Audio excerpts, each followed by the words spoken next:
which I'd like you to show to you is I have uploaded a performance assessment rubrics for the third performance assessment, this time involving jQuery and jQueryUI.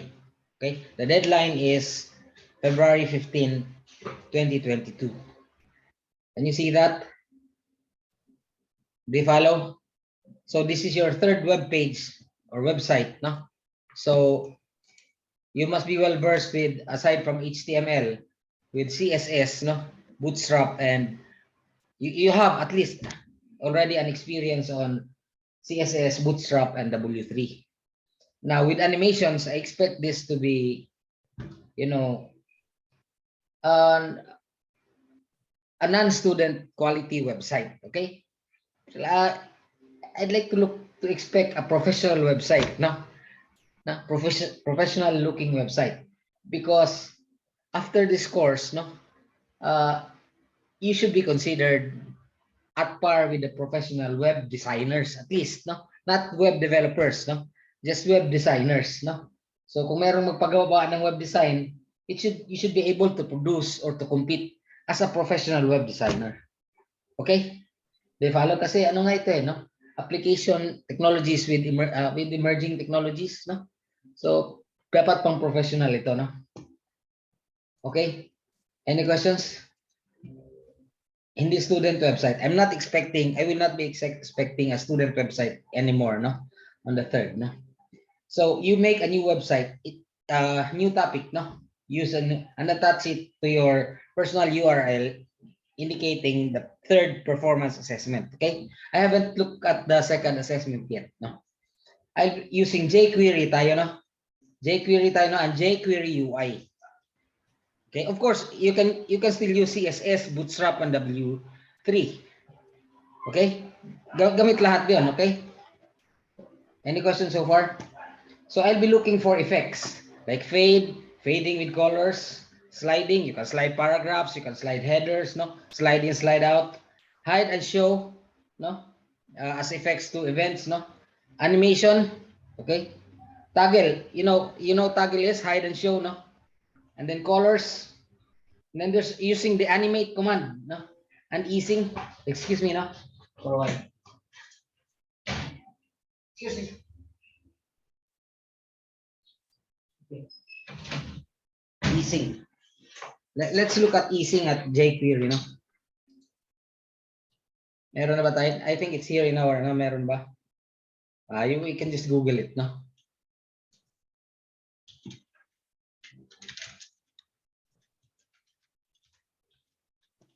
Okay, so nandiyan naman sa jQueryUI. Ito yung easing, oh. Do you follow? Do you follow? So multiple effects. Okay, a moment. Okay. Like that, no? You should be able to have something like that. You can ease an image or a canvas, no? Whatever it is, no? So there are other demos, no? jQueryUI yan, no? That's a jQueryUI application. You can view the source code. By the way, no? Most of the examples by jQueryUI are still using Bootstrap 4, no? So is there a Bootstrap 4 to Bootstrap 5 class conversion? Yes. Ilalagay ko na lang.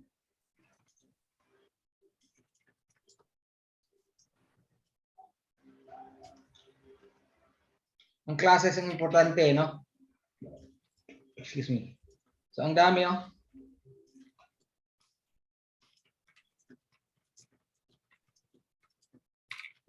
Sa tingin ko mag-apply pa rin yung old classes. Okay? Do you follow? Okay, so there's a lot of anyway, no? There's so many resources regarding how to migrate your Bootstrap 4 to Bootstrap 5.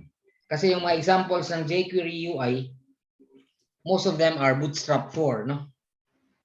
Kasi dati silang magkasama. But then by Bootstrap 5, Bootstrap 5 created its own Java classes, Java library, no? So ang Bootstrap 5 kasi wala ng jQuery. Okay? But jQuery can cannot be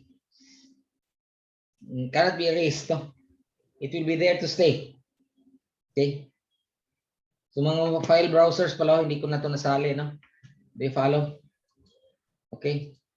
So the effects, no? Others and others na lang ito. I'll be looking for effects, 20%.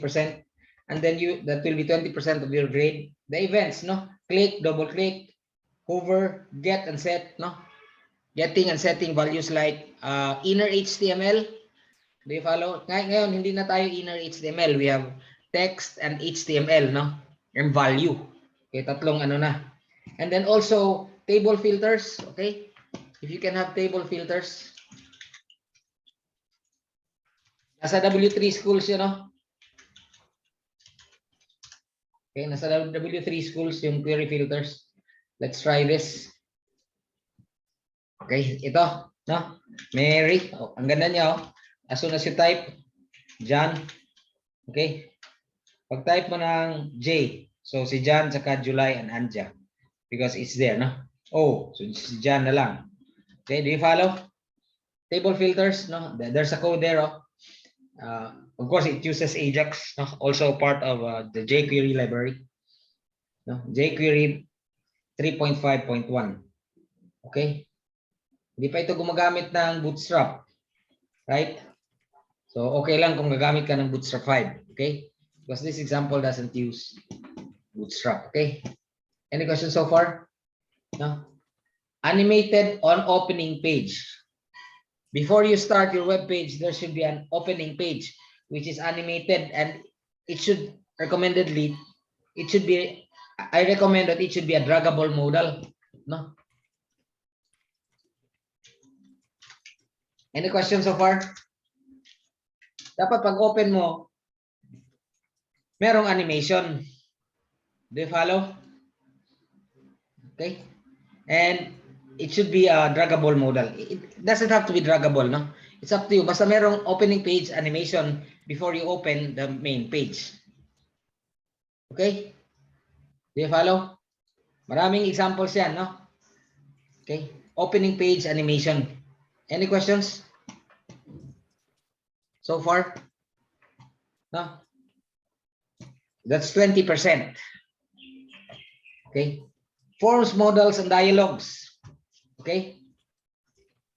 Ito, of course, like a registration screen. No?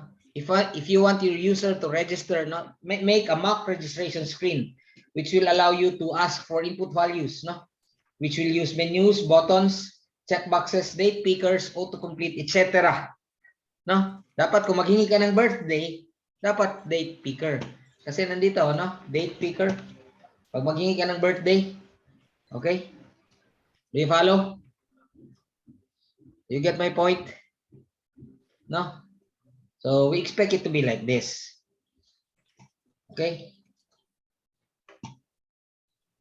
Okay? Form input validation. We have an example, no, of input validation here, no, in our, no. Okay? Geek for Geeks. My example, ang Geek for Geeks. There's also a W3 example, no? How to ask for, no? So this uses, I think, Bootstrap 4, no? Bootstrap 4 with jQuery 3.3.1. Okay, so medyo mataas na yung jQuery niya. Medyo okay na rin yung kanyang Bootstrap 4, no? I think this will work with Bootstrap 5, no? Okay, so it uses Popper, no? Okay. And Bootstrap 4, no? Nandiyan nakalagay na. Okay? And jQuery 3.3.1. So itong can we try this anyway? I-try doon natin sa ano, no? I'm sorry. Pero ang JavaScript niya nandito, no? We cannot try this. We have to make use of two files. So this is the HTML file. And the HTML file calls for your own JavaScript. Asan ba nakalagay ang JavaScript niya?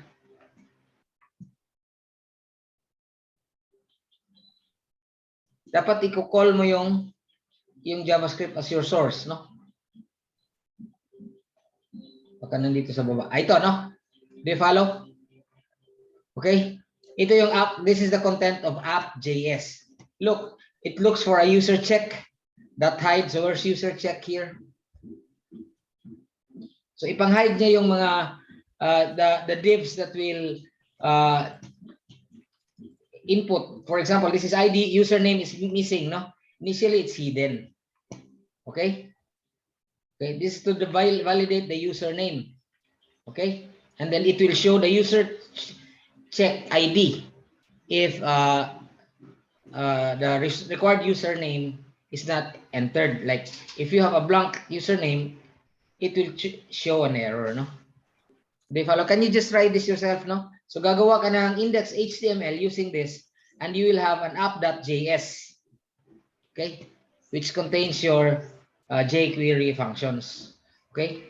If you look at this, no? So hindi pa masyadong ano, it's not ES6. Okay? Kasi meron pang mga ano, function names. Okay? Pwede pa naman, pwede na ito wala eh. They follow? Oh, ito pwede, you can retype this in ES6, no? Okay? They follow? So hindi pa siya ES5, not even ES5, but it's understandable, okay? Okay lang, no? But during actual work, no, your employer will not allow you this. Nahalo yung ano, old JavaScript. But you just run this yourself, okay? So input validation, no, for an M3 user string, an incorrect date, age, no, okay, inappropriate password. Now, one of the projects suggested, no, in one of the websites I've seen is requiring, no, input validation, secure passwords, no. So ito, may validation ito of passwords, no. If one password is not correct, if the first password and the second password do not match, it will issue an H5. Do you follow? To tell the user that the two passwords didn't match. So that's part of the, you know, that's part of the rubrics. No? Input validation. Okay. Form input validation. Okay, that's 20%. Any questions so far? No? So anyway, let's look at a few ano, no? Natingnan na natin itong Geek for Geeks and then the jQuery. We cannot discuss everything about jQuery, no? It will require us a whole semester again. Okay, so you have to read and pick the parts that are useful to you, okay? So get and set. What is get and set? What because in the traditional JavaScript, we have to get a value, you have inner HTML or you have the text, no? Ito, no? Okay, so you can get the values, no, of your HTML elements using that text. So if you have a text box or if you have a header or a paragraph, that text will get you the text portion. Okay, now that HTML will return you, include the text portion plus the tags. Okay, plus the tags that cover the element, like if it's a paragraph or it's an input field, no? Now val returns the value of the form. For example, if you're asking for an age, val will return the numeric value, no? For a date picker, val will return a date value. Okay, so here's an example, no?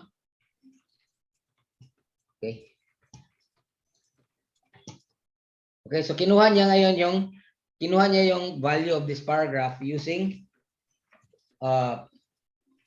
show text, no? So kinuha ito. Gipick niya ang btn1, this is btn1, no? Click function. Do you follow? Do you follow? It will alert a text and it will pick test, no? This is the test. Okay? Ano yung test na, no? Let's look at the test. Where is test? Ito yung I-test. This is sum. Bold, ano? Ito yung test, no? So we'll say test, $test.text. It will show the, look at that, no? It will alert the text. This is some bold of the text. This is the text itself. The HTML, it will include the HTML tags. Do you follow? Do you get my point? No? These are the getters, the functions in jQuery that will get the values of elements. No? That text.html. Okay. And then, okay, ito, no? 2. Okay, so value ito, no? This is a value. It's like, if it's a text, it will be a text. If it's a number, it will be numeric. Okay, that's the main difference between val and text. Any questions so far? No, kasi typeless nga. JavaScript is typeless. So let's go to set. Okay, so ang pag-set ganon din, .text, .html, .val. Okay? Okay? Set text. So hello world. Set HTML. Hello world. Okay, set value. Okay? Do you follow? So gipick rin niya. Remember, no? The picker is $btn1 .click. Okay? So this will be the function. Actually, you can write it this way. No? This is version 5. JavaScript version 5. This is, now the other way is version 6. Ito yung version 6. EMAScript 6. Pareho lang naman sila, no? Hindi siya nag-work, no? I'm not sure why. Maybe it's because of W3 schools. Balik natin sa EMAScript 5. Okay? So hindi nag-work dito yung ano. It's just something to do with W3 schools. Okay? So ganun rin yung pang set, get and set. When you say get the value of an element. When you set the value of an element. So in our rubrics, okay, dapat if you click a button, there should be a set, no? Okay? Dapat merong get and set. Okay? Okay, dito, no, sa events. Kasi sa events yan. Any questions so far? Kayong magdi-design ito, no? You design yourself. Any questions? Do you have any questions? So the input validation, you look at the example by Geek for Geeks. And then the jQueryUI. Kayo na lang bahala nito, no? Kasi it has a source code, no? Tabs. Wala nang tab. Ang tabs pala, kasi dapat isali natin itong tabs, no? Isali ko na lang sa dialogues, okay? Dapat merong tabs. Because these are needed, no?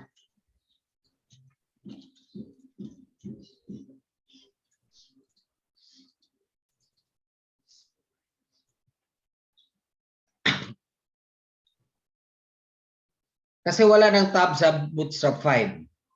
Most probably they have removed the tabs there because nobody uses it. No? Kasi marami namang marami mas maganda yung mga tabs ng jQuery at saka jQueryUI. Bungag, no? I have explained the rubrics, no? If you want, you can just look at the, no? So, isasali natin yung tabs. Dialogues na lang.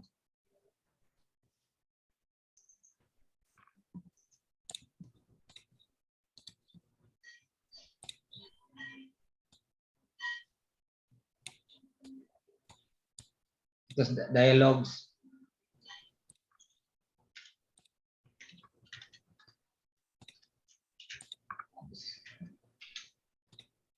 No? Tabs sa jQueryUI ito, no?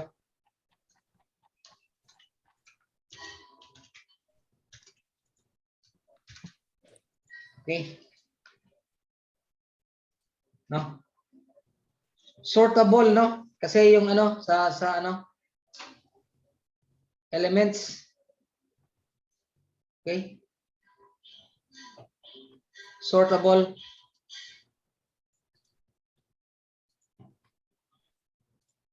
Reorder by use. Pwede mo itong ilipat-lipat. Okay? Do you follow? Sortable. And then filter sa Okay? there's so many so many examples, no? We can most probably you can't use them all, but it's okay, no? Do you follow? So here's HTML and where's the jQuery JavaScript. Wala nga JavaScript ito, no? Okay. Class lang. Okay. It's just a style sheet of jQueryUI.css. Okay? Any questions? No? Ang mas spinners, others na lang yan, no? We cannot cover everything. So any questions so far? So let's review, no? Ang effects, 20%. Ang events, kasali yung mga table filters, double click, hover, get and set, no? Yung changing values of paragraphs and so on and so forth. Yes, questions? May na. Questions? Okay.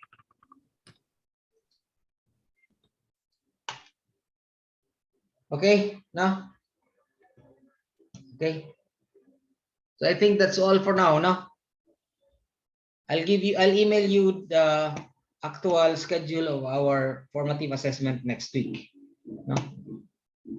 Na-disturb yung ating And then we may have a break, 1-day break next week, so that by the next week we will go to a new platform. I'm still looking for a free, no? Wala talaga akong makuhang free free host like GitHub and W3 Spaces that offers a cPanel. Amazon will offer a 1-month free, no? Cloud Web Services. Pwede ka mag-install ng SAMP, XMAPP. Did you install WAMP already? Have you installed WAMP? You did MySQL. How did you install your MySQL? One way to install MySQL is to install WAMP or SAMP.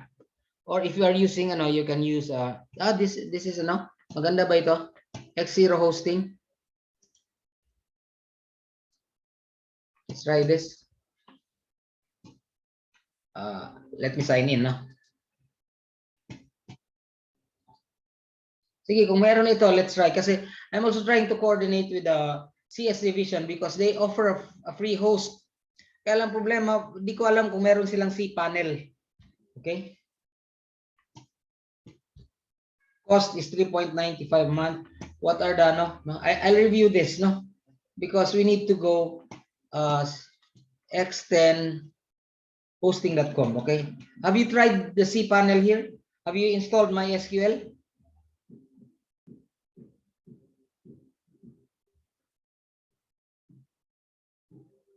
O meron pala oh. Sige, I'll try this, no? Thanks for giving this to me and I'll try this. If we can, we will upload our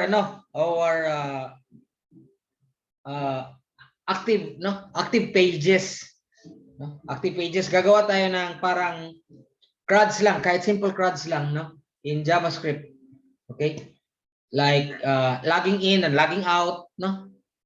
Okay, because later, no, you will have a course on full stack development where you will be I've looked at the I hope I'm correct, no?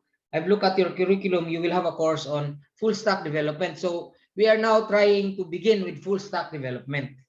Okay? So gagawa lang tayo ng simple login and log out. And then if you have time, we can do browsing of, shall we say, items, customers, a simple CRUDs, no? Simple CRUDs, okay? So take note ko yan, no? Thank you, Dominisak. Okay, maybe you have done work on this. Have you done work on this? Not yet, sir. Just saw it lang based from my research. Sana mag-work, no? Sana mag-work. Kasi yung binigay ng yung sa Adu website, medyo crude pa masyado. And the last time I've tried it, mahirap ngayon kasi mag-request ng ng hosting sa Adu website. They are in turmoil pa, no? So, ang admin doon, mahirap i-contact. Okay.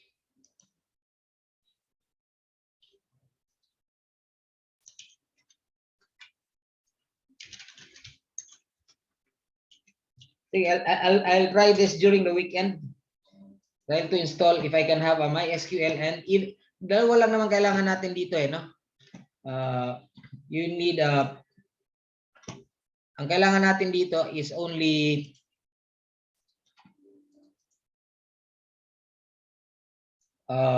Apache and MySQL. Ayaw niya makopy. Extend. Hosting. Dati, may maraming libre. No? 2 years ago, maraming libre. Ngayon, wala na libre ron. Now, Amazon will give you a 1 month free, but it will require you to register a credit card. And then, Alibaba Cloud also offers a free sign-in. Pero, pag mag-install ka na ng MySQL, at saka, if you install MySQL and Apache or engine, web server, babayad ka na. Although it's cheap, but kailangan kasi ng credit card, and it's very difficult to do that. Okay lang sana kung PayPal or PayPal or GCash. So I'll try this anyway. I'll try this over the weekend. Find out if we can have a cPanel. Okay.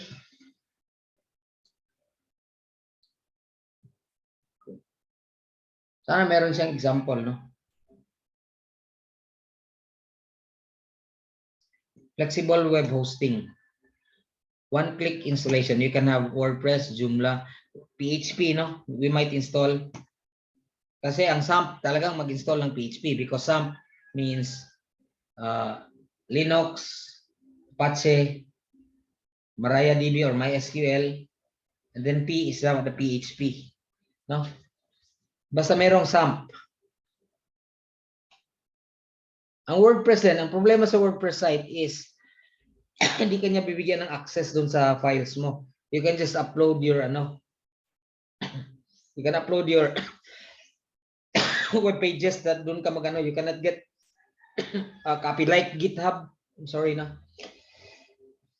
where you can have a complete control of your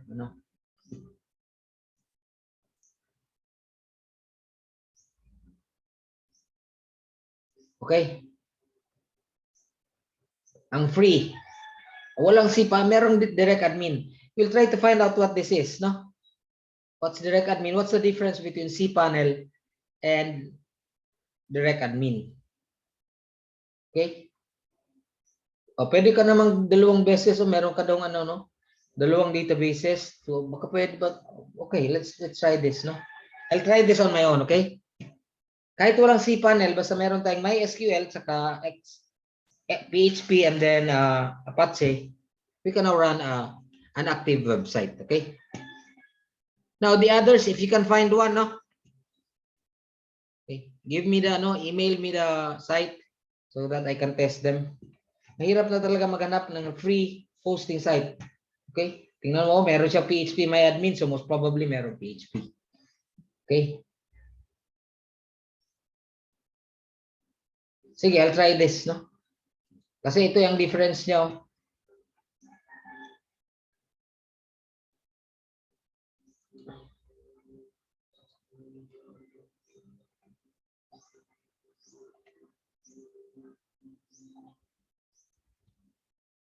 I'm not sure extend hosting.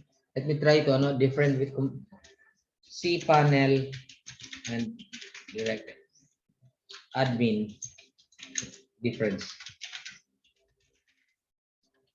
Ito, meron pala. Direct admin and cPanel are very similar, yet very different. They both provide a server configuration framework and UI, but direct admin leaves quite a bit of work to be done on the root shell. Okay? Basta bahala na hindi natin manipulate yung UI, hindi maganda yung UI. Even if we'll have a text-based, Okay?